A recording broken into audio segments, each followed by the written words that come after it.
Olá, tudo bem? Eu tenho certeza de que está tudo bem com você, porque comigo também sempre tudo azul, tudo blue, como eu sempre falo. E hoje eu não estou de camisa azul. Hoje estou com uma camisa diferente, mas na entonação, mostrando a energia, fazendo com que nós sintamos aqui a energia positiva, porque nós estamos sempre de bem com a vida. Eu sou André Pacheco e você me conhece. Estamos abrindo mais uma edição do Tributo Conte a Minha História, um quadro que está dando o que falar, onde nós sempre recordamos aqui as trajetórias de grandes celebridades, de gente, tanto de gente que fez sucesso, passou por esse mundo e já morreu, quanto de pessoas que estiveram no alto da montanha, atingiram os píncaros da glória e permanecem vivas entre nós ainda, já gozando de uma boa aposentadoria e deixaram grandes legados. Contando sempre com a responsabilidade do Departamento de Jornalismo do Grupo Metropolitana de Comunicação, com a supervisão e chefia de reportagens do Enzo de Oliveira e a direção-geral do Danilo Teles, eu, André Pacheco, cumprimento a todos, sejam bem-vindos. Estamos juntos mais uma vez aqui agora para recordarmos uma banda que deu o que falar nos anos de 1990, tiveram vida curta, ironia do destino ou não, Deus resolveu levá-los para o paraíso no momento em que eles estavam nos píncaros da glória, no auge e voando baixo, agradando a todas as faixas etárias, pessoas de todas as idades, e os seus shows ficavam abarrotados de pessoas. Multidões e multidões. E olha, acreditem, alguns shows o sucesso era tanto, foi tanto, que em alguns shows, em algumas oportunidades, muita gente ficou para fora com os ingressos na mão. Shows que foram realizados em teatros, em anfiteatros, em estádios de futebol, em ginásios de esportes, espalhados por todo o Brasil. Mas eles tiveram vida curta. Quem se lembra vai sentir saudades. Quem nasceu depois e ouviu falar deles, vai então poder imaginar, aqui na minha narrativa hoje, como foi a carreira meteórica e curta dos Mamonas Assassinas. Quem não se lembra deles? Dinho, Samuel Reoli, Júlio Hazek, Bento, o japonês, e ainda tinha o Márcio Araújo, que era baterista, e que em dado momento, antes que a banda explodisse, pediu para sair, alegando outros compromissos que ele considerava mais importantes na ocasião, e não tinha tempo de conciliar esses compromissos que ele tinha com os horários agendados para os ensaios da banda, que começou em Guarulhos. Dinho era o único que não era da cidade de São Paulo e de nenhum outro grande município da grande São Paulo.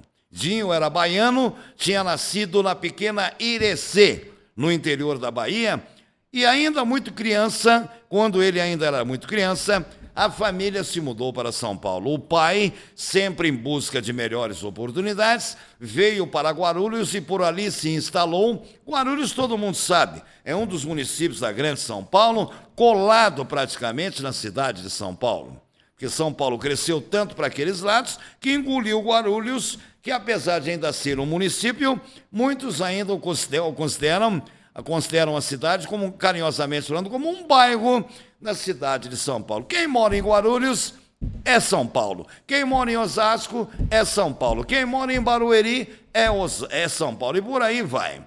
Dinho, então, quando criança, veio com a família para São Paulo, com o pai acalentando um sonho de melhores oportunidades. E por ali ficaram.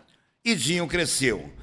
O pai pretendia voltar para a Bahia num curto espaço de tempo, mas se acostumou com a agitação e com a correria da grande cidade e, tendo oportunidades como queria, se sentiu realizado, satisfeito, feliz e disse à mulher: voltaremos para Irecê só a passeio. A Bahia agora será apenas um turismo para a gente. Ficaremos por aqui em Guarulhos, aqui em São Paulo. E Dinho cresceu acostumado com aquele bairro, onde acabou conhecendo, já em tenra idade, na época da adolescência, Samuel Reole, Júlio Razek, Bento, o japonês, e também ainda o Márcio Araújo, que ensaiava como se estivesse numa bateria, tocando em cima, pegando baquetas que ele fazia improvisadas de madeiras e de bambu e batia em pneus que ele encontrava na rua, como se ele estivesse batendo no surdo, no bumbo, no chimbal, na bateria, no bumbão embaixo. Assim ele ensaiava e sonhava em ser baterista. Dinho, então, se reunindo com Samuel Reole, Júlio Razek e Bento, e também o Márcio Araújo, que era o baterista, esse que ensaiava nos pneus, porque não tinha dinheiro para comprar uma bateria e sonhava em ganhar uma bateria. Dinho, então, sonhando com a música, teve a ideia de montar uma banda diferenciada. Começaram a ensaiar numa garagem da casa do próprio Dinho, na cidade de Guarulhos. Vizinhança reclamando de som muito alto, às vezes fora de hora, porque eles eram tão apaixonados pela música, os meninos, que eles não se contentavam em apenas ensaiarem em determinados períodos, em determinados horários do período da tarde, porque eles estudavam de manhã cedo e se estendiam até a noite. Por muitas vezes, o pai e a mãe do Dinho foram chamados por vizinhos que reclamavam do barulho depois das 10 da noite por conta dos ensaios da banda. E todo mundo sabe, está no Código Penal. Nas leis que regem o Estatuto do Código Penal brasileiro. Depois das 10, perturbação de sossego público, ou como chamam também, perturbação de sossego alheio, depois das 22 horas. Por muitas vezes vizinhos reclamaram e os pais de Dinho prometiam que a banda ia ensaiar somente no período da tarde. Mas Dinho fazendo muitas composições, colocando músicas em cima de letras e letras em cima de músicas, o tempo do período da tarde ficou curto para os meninos, e que continuavam teimando, ensaiando até 11, 11h30, meia-noite. Teve casos registrados que eles ficaram ensaiando até às 4 horas da madrugada, naqueles finais de semana que a gente chama de prolongados, né? Tipo Semana Santa, Corpus Christi, quando o feriado cai na segunda ou quando cai na sexta, quinta, sexta, sábado, domingo. Eles achavam, então, que eles não estavam incomodando em razão de serem finais de semanas considerados como de feriados prolongados, e imaginavam que os vizinhos iam acordar lá pelas tantas e que não teriam compromisso com o trabalho. Mas se esqueceram que uma cidade como Guarulhos, que tem o mesmo ritmo de São Paulo, muita gente opta por trabalhar no feriado, como até hoje, para ganhar horas extras. E muitas pessoas são vistas em pontos de ônibus, aguardando o ônibus às 4 horas da manhã, sob risco de assalto, de qualquer tipo de coisa, mas tem que trabalhar. A ponto de uma viatura da polícia militar ter sido chamada em certa madrugada, situação que tirou da cama os pais de Dinho, que começaram a ficarem bravos então. Os meninos prometeram então que iriam ensaiar somente no período da tarde. E foram tocando o barco. A primeira ideia de uma banda foi sugerida por um dos integrantes, o nome de Utopia. A ideia de Dinho, no começo, era gravar músicas românticas ou no estilo rock pop, que é o que a gente chama também de música popular brasileira MPB. Algumas românticas ao estilo Dor de Cotovelo, outras no estilo mais progressivo, e gravaram o primeiro disco. O resultado foi um total fiasco. Eles não conseguiram atingir uma quantidade, um número de vendas para ser considerado como satisfatório do primeiro disco que eles tinham gravado, a poder de muito sacrifício, a poder de ficar implorando nas portas das gravadoras, para que pelo menos uma concedesse a eles uma oportunidade de lançarem o primeiro disco, que poderia ter sido chamado do mesmo nome da banda, que era o primeiro nome da banda, que era Utopia, mas foi um fracasso total. Foram poucas tiragens de vendas que não deu para cobrir nem o buraco do dente, como se diz na gíria popular. Eles tinham conseguido empréstimos em bancos e ficaram endividados até o pescoço, a ponto do pai do Dinho chamá-lo num canto e perguntar: de onde nós vamos tirar dinheiro para pagarmos essa dívida? A partir de um determinado momento, com o fiasco que foi o primeiro nome da banda e o primeiro segmento musical que eles tentaram adotar, e as pessoas não engoliram, não aceitaram, porque não era uma novidade.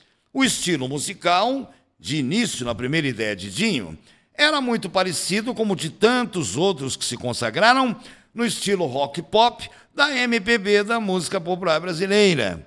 E como já estávamos em 1994, chegando, já adentrando o ano de 1995, muitos cantores de rock pop e do estilo MPB, música popular brasileira, já estavam começando a irem para o armário de arquivos, ou seja, as gerações que tinham feito os maiores sucessos, o maior sucesso envolvendo vários profissionais da música popular brasileira entre os anos 80 e 90, a partir de 95, já começaram a irem para o armário.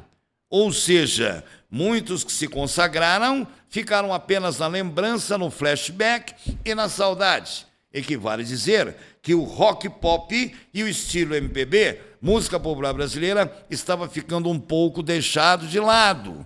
O sertanejo começou a falar mais alto. E também ainda a era do pagode já estava quase chegando no fim. O pagode explodiu entre os anos de 92, 93, 94, até 96 já não se falava mais em pagode. Algumas bandas ainda teimaram, insistiram e gravaram até boas músicas, até meados dos anos 2003, 2004, 2005, mas já não eram mais aquelas casas cheias, arrebatadas por multidões, como anos antes, quando essas bandas se apresentavam. E quando, então, Dinho e seus amigos quiseram lançar um segmento musical à la MPB, rock pop, como já era uma coisa batida, repetitiva, o povo queria alguma coisa diferente, uma novidade, razão pela qual foi o maior fiasco. Dinho, então, ficou uma noite inteira acordado e teria prometido ao pai: vou arrumar um jeito da gente gravar alguma coisa inédita, diferente e, de preferência, que faça o povo rir. E como Dinho teve a ideia de lançar depois um novo nome e que os levou aos píncaros da glória, meteoricamente falando, e depois com uma vida curta, porque a morte os levou embora. Dinho, passando dias depois do puxão de orelhas que levou do pai, pelo fiasco que foi o primeiro disco, e que o aconselhou a tirar o nome Utopia, porque até ironicamente o velho disse a Dinho: até porque utopia não vai colar, porque utopia pode ser dada como sinônimo de sonho.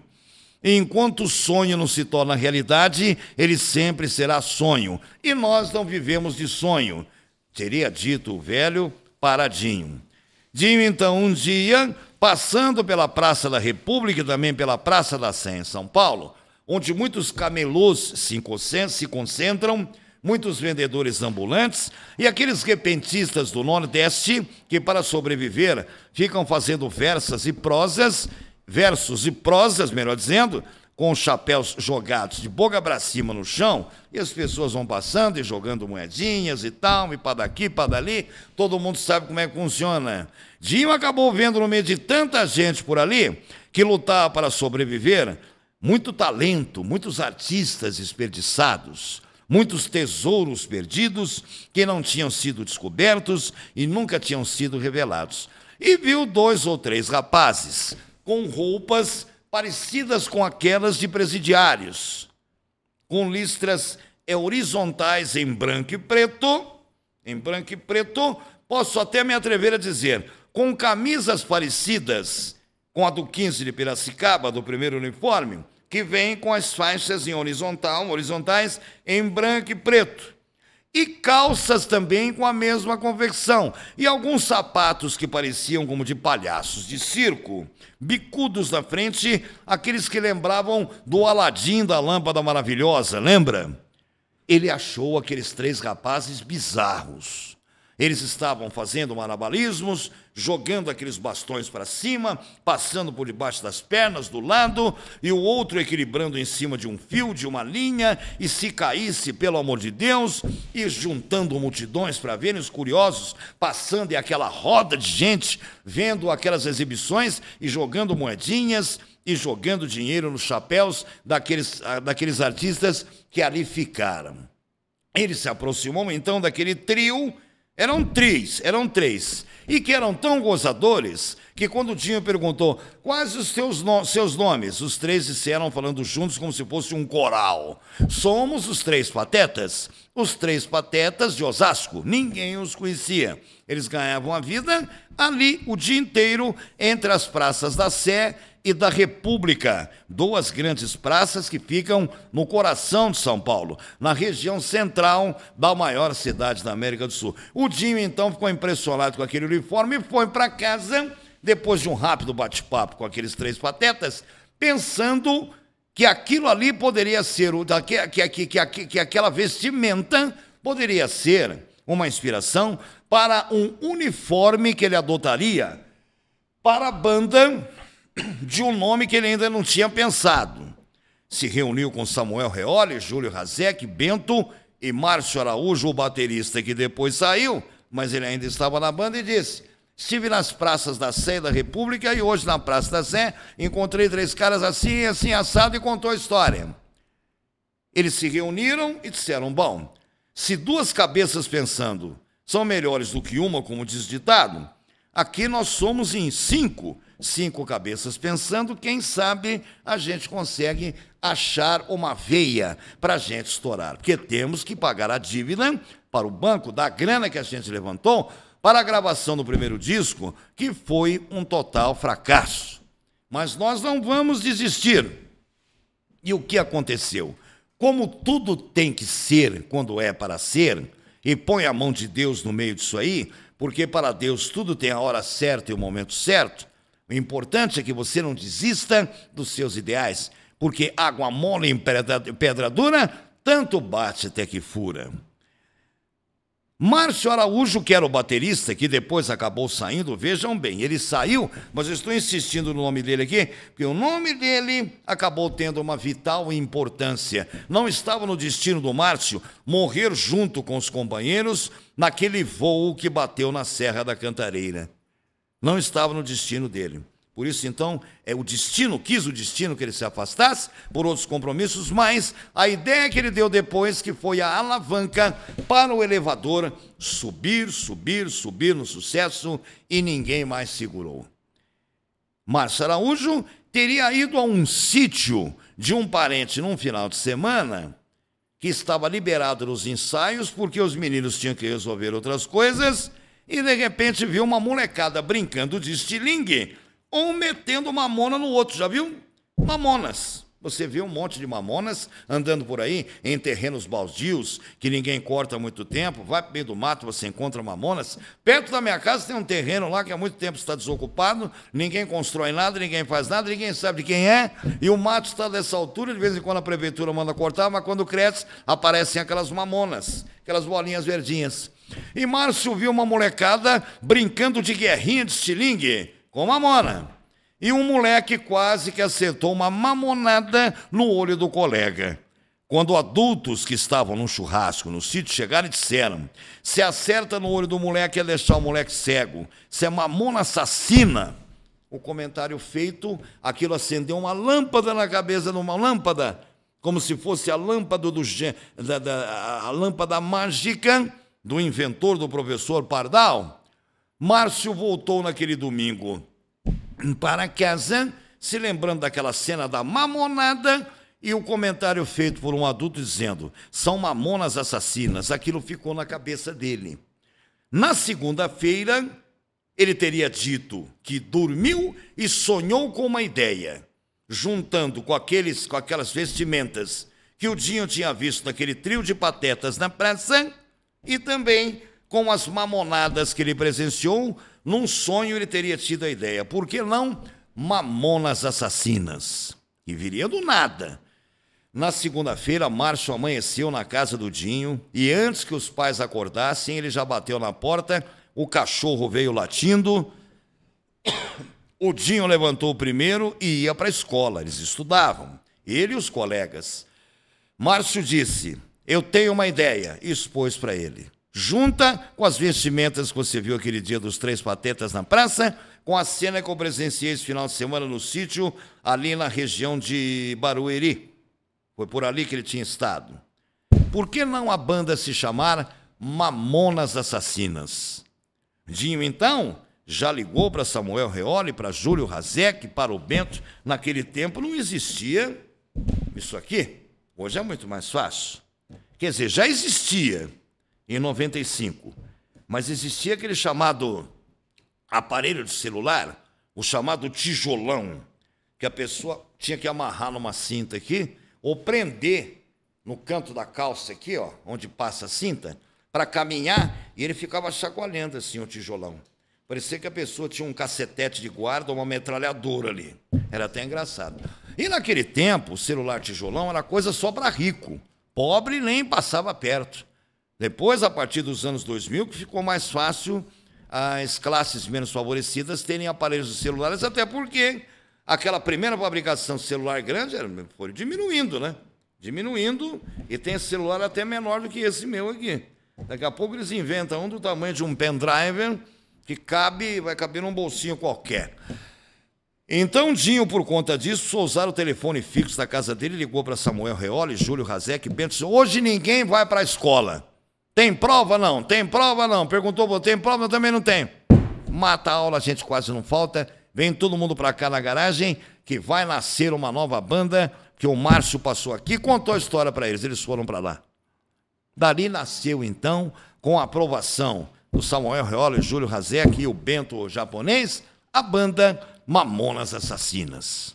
Dinho, então, apresentou a ideia para a mãe, para o pai e disse para o velho, agora isso aqui vai decolar. Porque nós vamos usar nas nossas músicas uma linguagem coloquial, aquela que o Zé Povão entende, e com erros propositais e catastróficos de português. Porque o povão gosta de coisa errada e gosta de coisa humorística, e nós vamos fazer muita gente rir. Pode acreditar, velho, o Dinho disse ao pai. Foi ao centro de São Paulo, encontrou aqueles Três Patetas de novo na praça e perguntou a eles onde ele encontraria vestimentas como aquelas que eles estavam usando. Aquelas camisas e calças com listras horizontais em branco e preto. Eles disseram que tinham comprado aquelas roupas na 25 de março. E a 25 de março, todo mundo sabe, é um local que fica um formigueiro de gente, que eles vendem coisas a R$ 1,99, eles trocam, fazem trocas, inventam um monte de coisas lá. É um centro nervoso comercial para as classes menos favorecidas em São Paulo. Ali acontece o diabo a quatro.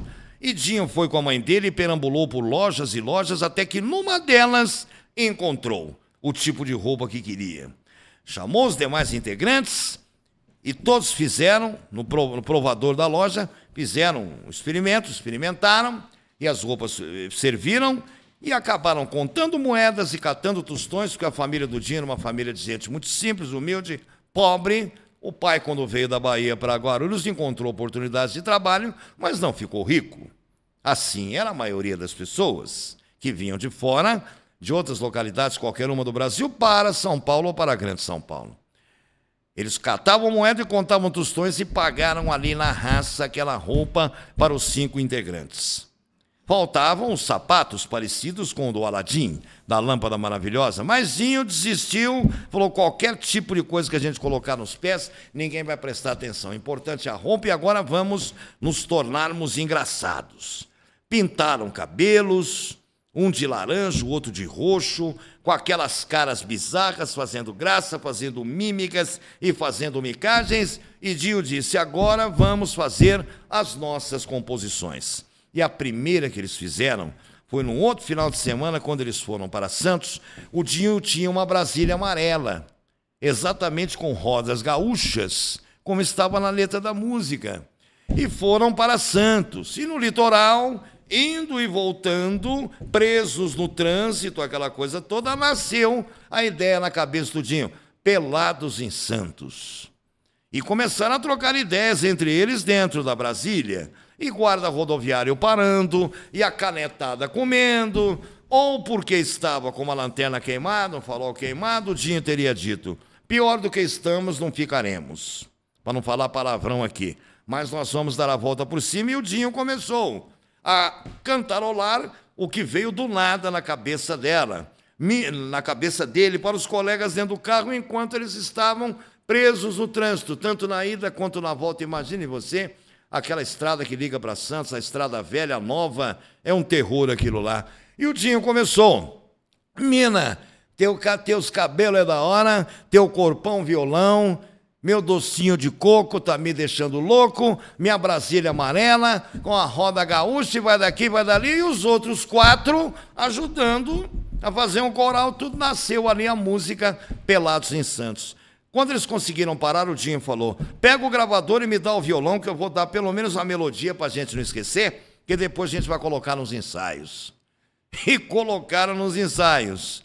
E a coisa foi a primeira a ser criada pelos Mamonas Assassinas, já para o lançamento do segundo disco. Aí o Dinho disse: a coisa tem que ser na base da gozação. Erros propositais de português, misturados com gíria de malandro, com gíria do Zé Povão, porque até as crianças vão gostar. Parecia que ele estava prevendo o que ia acontecer. Sobrou até, nas gozações deles, para o Roberto Leal, aquele cantor português que reinou por muitos anos aqui no Brasil. Eles imitaram o cantor português Roberto Leal quando ele cantava o fado, aquele ritmo português,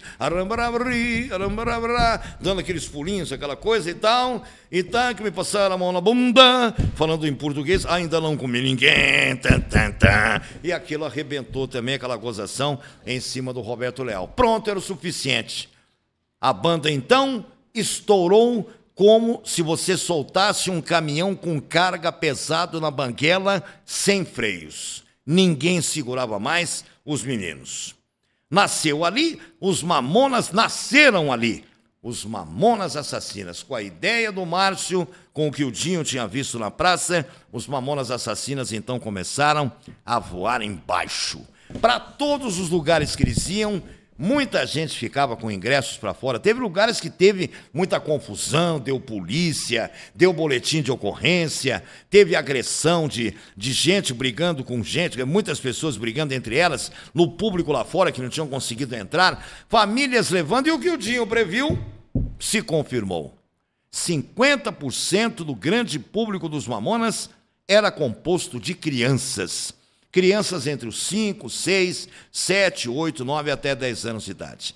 Mas todas as outras faixas etárias, eles conseguiram agradar também, porque até os adultos gostavam de ouvir as músicas para darem risada em momentos descontraídos, em pistas de danças em casas de baladas, em churrascos em casa com os amigos. Os CDs chegavam nas lojas, ainda tinha CD.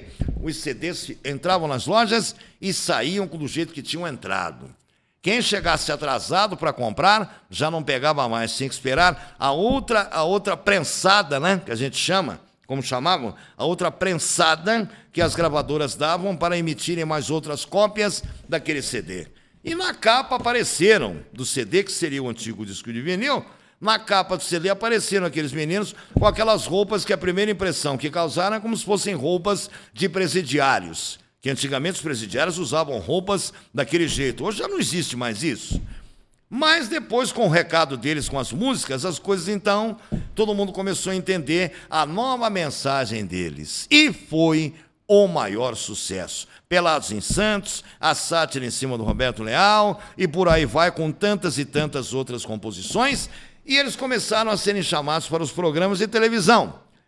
Foram no programa do Raul Gil, foram no Gugu, no Silvio Santos, depois foram na Eliana, depois o próprio Silvio o chamou no horário dele, e foram no Faustão, e quando chegaram à Globo, então, detonaram fazendo Faustão ter o maior pico de audiência da história de todo o programa dele, enquanto ele ficou lá por mais de 30 anos, naquela edição, num determinado domingo, com a visita dos Mamonas Assassinas, com aquelas roupas engraçadas, os cabelos pintados e as caras pintadas, e aquela pulação como se fossem crianças perdidas no meio de uma praça qualquer no Jardim da Infância, agradando a gregos e troianos e aos os demais que viessem.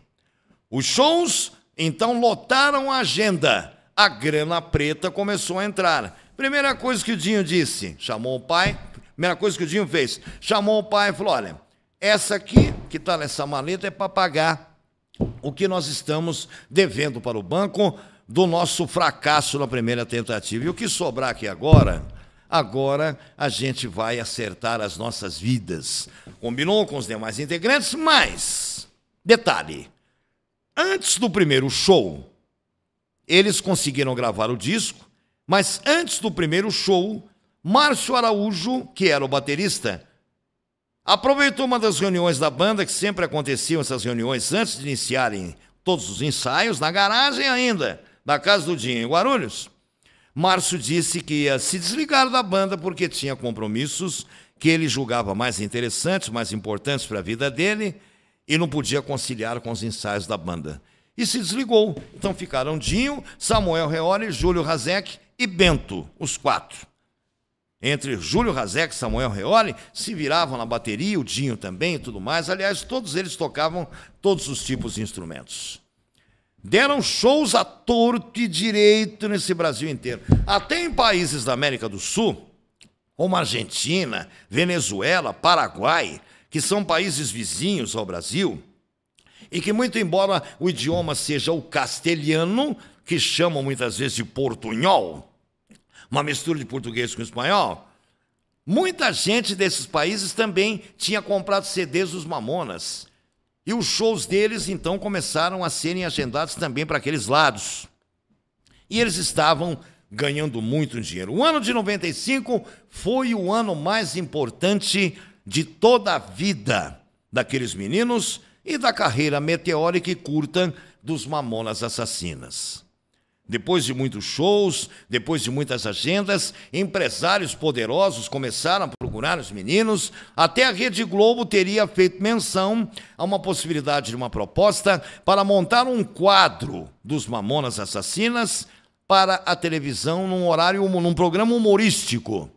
Até Chico Anísio, com a antiga escolinha do professor Raimundo, teria ligado para Dinho e que teria querido marcar um encontro para propor a ele, a Samuel Reoli, Júlio Razek e Bento, que participassem da escolinha do professor Raimundo por serem personagens engraçados. Chico Anísio, na ocasião, disse que estava querendo dar uma mudada, uma reformulada no guarda-roupas, vamos dizer assim, no elenco da escolinha do professor Raimundo, porque alguns humoristas mais veteranos estavam desistindo e saindo por outros compromissos, como Costinha, Walter Dávila, entre outros, e Chico Anísio ficou preocupado e precisava reformular aquilo. Mas os meninos não aceitaram. Disseram que não teriam tempo para fazerem a ponte aérea São Paulo-Rio, porque teriam que gravar a escolinha com o Chico Anísio na Globo, no Jardim Botânico, no Projac, no Rio de Janeiro, e não tinham condições.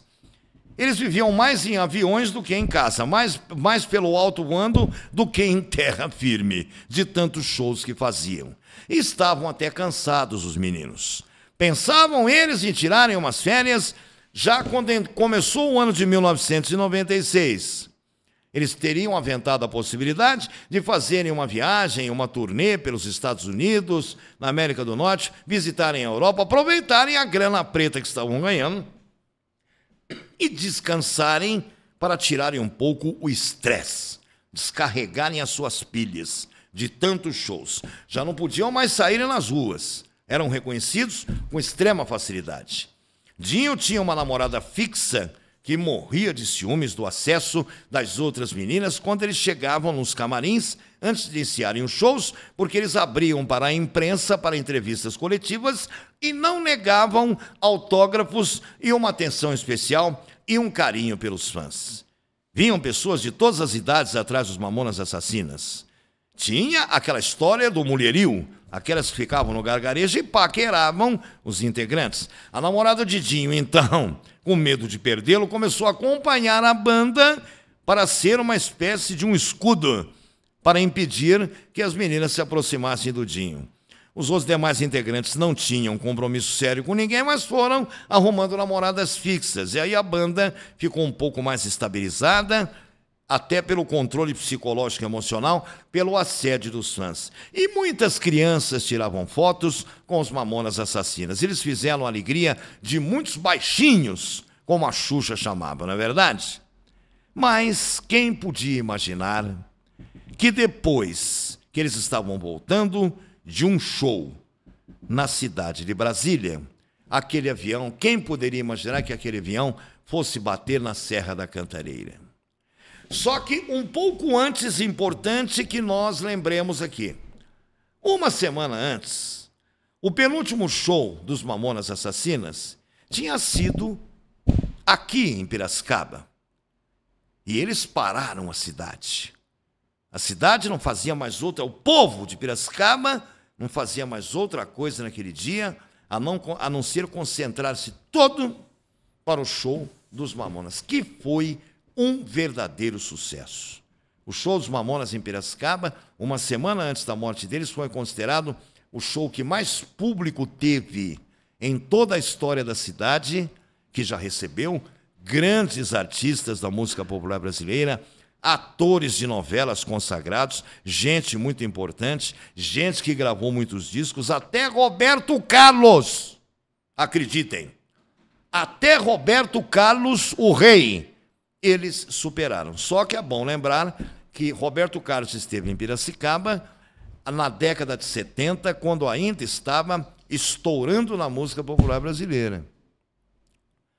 Mas até o show de Roberto, que teve um grande público na ocasião, que Roberto já era famoso. Depois ele se consagrou muito mais. Na década dos anos 1970, em Piracicaba, até o show do Roberto, os Mamonas superaram, em termos de público e bilheteria. Independentemente de termos que calcular aqui o valor do dinheiro da época, que eram milhões de cruzeiros antigos, para o real, não importa. O fato é que eles superaram até a bilheteria de Roberto Carlos e o público também. Outros grandes passaram por aqui, podemos até enumerar alguns. Podemos até citar Ivan Lins. Quem que dispensa um show de Ivan Lins? Top, chique. Guilherme Arantes, top, chique. Jane Duboc, top, chique. Marina Lima, top, chique. Djavan, até o Djavan eles superaram em Piracicaba. Naquela semana, após o show em Piracicaba, Samuel Reoli e Júlio Razek, numa determinada manhã, entre a quarta e a quinta-feira seguintes da semana seguinte, depois do show de Piracicaba, antecedendo 72 horas antes para o show de Brasília, Samuel Reoli e Júlio Razek se reuniram com Dinho e Bento antes de terminarem o último ensaio na quinta-feira, para depois se prepararem para o show em Brasília. Eles teriam comentado com o Dinho que tinham tido um sonho na madrugada anterior, onde nesse sonho eles se encontravam dentro de um avião e que de repente o avião bateu e começou a cair. Samuel Reoli e Júlio Razek tiveram esse pressentimento, uma premonição no sonho, e comentaram com o Dinho antes de iniciarem o ensaio, numa última reunião do último ensaio, numa quinta-feira, 2 dias antes da viagem para Brasília. Quando eles disseram que ambos tinham sonhado, quando o primeiro contou o sonho, o outro que ficou quieto escutando do lado, disse: eu sonhei a mesma coisa, que estávamos no avião, voltando para Guarulhos, depois de um show, e eu também sonhei que o avião bateu em alguma coisa e começou a cair. Quando o segundo confirmou, Júlio Razek, ouvindo o relato de Samuel Reoli, Dinho disse: isso é papo furado, isso é manifestação do subconsciente de vocês, a gente acaba sonhando muitas coisas relacionadas às coisas que a gente faz, a gente vive muito mais tempo em avião do que em terra firme, é show para cá, show para lá. Deixa isso aí para lá, não fiquem colocando minhocas na cabeça, porque não vai acontecer nada, vamos para Brasília. E lá foram os meninos para Brasília. naquela região da cidade satélite. Então, o show deles foi um outro grande sucesso. E teve gente que ficou para fora com os ingressos nas mãos, porque não cabia tanta gente no local onde eles tinham marcado o show em Brasília.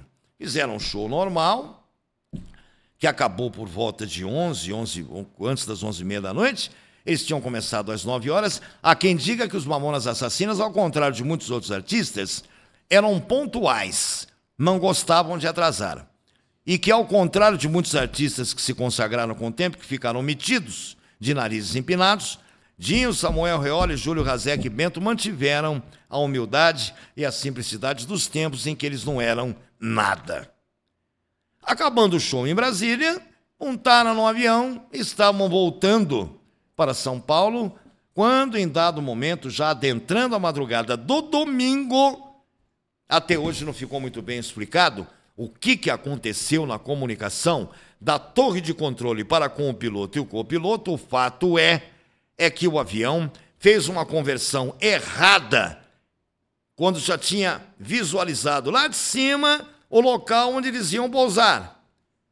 Porém, ao invés de fazer a conversão para um lado, seguindo as orientações da torre de controle, para que facilitasse o pouso, o piloto teria convertido para o outro lado e, de repente, tudo escureceu.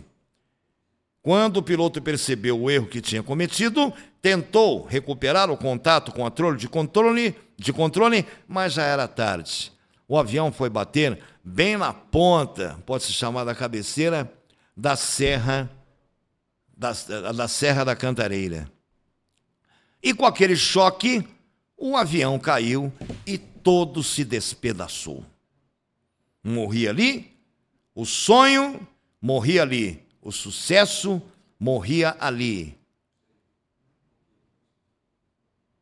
o lado meteórico, a situação meteórica na qual a banda se envolveu depois que mudou o nome e se uniformizou de uma forma engraçada e falando a língua do povo, a língua que as crianças gostavam, com músicas engraçadas e erros propositais de língua portuguesa, trocando singular por plural, erros de concordância, entre outras e outras coisas engraçadas propositais que fizeram desabrochar um grande talento que estava incutido, escondido dentro do Dinho, do Samuel, do Júlio e do Bento. E com certeza esse talento também está até hoje dentro do Márcio, que só não morreu porque saiu antes da banda, como aqui já foi relatado. Não era destino dele, mas sim dos meninos, que tinham que partirem juntos para um plano maior, e como foram. Claro que alguns detalhes aqui a gente até deixa de lado, para que a saudade que sentimos e que nos traz aquela alegria, com aquelas imagens engraçadas que ficaram retidas na nossa memória, daqueles meninos pulando, feito crianças que não se comportavam no jardim da infância, nos palcos dos lugares por onde eles passaram, e com os shows que deram, arrebatando multidões. Essa alegria nós sentimos com essa lembrança, mas não vamos entrar em detalhes de como foi feito o resgate de todos os 4 corpos que, infelizmente, se despedaçaram e se desmembraram por toda aquela região em um local de difícil acesso na Serra da Cantareira. O avião foi encontrado em menos de 48 horas depois. Bombeiros estiveram lá, unidades de resgate, policiais, muita gente se envolveu no resgate. Mas na hora de resgatarem os corpos é que foi a parte mais triste. Os corpos estavam despedaçados, onde se achava um braço de um aqui, e a perna do outro lá, e a cabeça do outro ali atrás, e a outra perna do outro lá adiante. E é claro, já deu para todo mundo entender, porque o avião na descida, com o choque contra a Serra da Cantareira, bateu, caiu, acabou pegando fogo também, e com o choque foi violentíssimo, caindo no local de difícil acesso na Serra da Cantareira, se despedaçou todo também pela própria altura entre o cume da serra até lá embaixo, onde foi parar. Evidentemente que os corpos acabaram se despedaçando.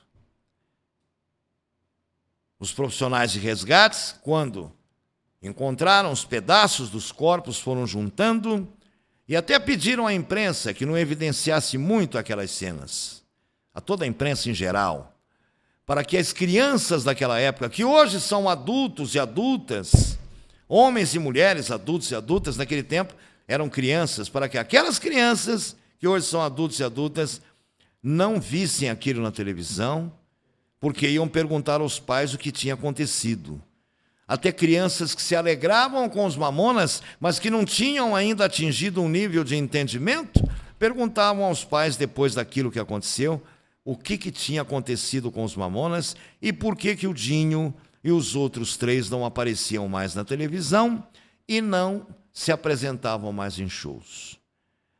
Coube aos pais falarem para os meninos como você, pai, você, mãe, que está vendo, assistindo essa edição de hoje do Tributo, como você, pai, você, mãe, que está nos assistindo nesse momento, por muito tempo enganou seus filhos quando eles não tinham um grau de entendimento, tentando convencê-los de que o Papai Noel existe.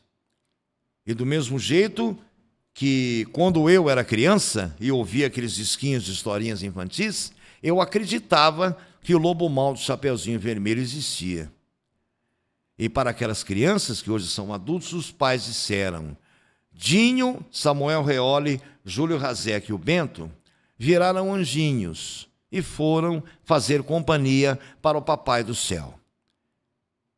Era a única linguagem que se podia usar com crianças, para que não ficassem traumatizadas. E quando a televisão começou a mostrar os resgates dos corpos, mesmo com uma certa prudência e cobrindo com manchões certas imagens, que é a obrigação da imprensa, em cumprimento à lei também, para não chocar os telespectadores, muitos pais e mães tiravam as crianças das salas de suas casas para que as crianças não vissem aquilo. Para que as crianças fossem dormir com aquela lembrança alegre do Dinho, abraçando Samuel Reoli, que beijava Júlio Razek, que puxava o Bento pela cintura, naquelas palhaçadas que ele faziam, cantando as músicas engraçadas que os levaram ao topo máximo, aos píncaros da glória. Eles partiram e a televisão brasileira perdeu, a música popular brasileira perdeu em tenra idade. Eram jovens os meninos. Nenhum deles tinha chegado ainda à faixa etária dos 30 anos de idade. Estavam entre 20 e 20 e poucos anos. A namorada de Dinho até hoje conserva, num local que ela improvisou na casa dela, fotos, momentos que ela passou com o namorado, e ela jura de pé juntos até hoje que Dinho foi o único homem que ela amou verdadeiramente na vida dela. Porque as outras namoradas que Samuel, Júlio e Bento arrumaram foram aventuras passageiras e que depois desapareceram com o tempo e não e o que aconteceu com eles não as atingiu. Porque quando eles sofreram um acidente e morreram, elas já não estavam mais nas vidas deles há muito tempo. Porque depois delas, outras passaram. Vida de artista. A fila anda, vida que segue. Mamonas Assassinas foi a banda que mais vendeu cópias.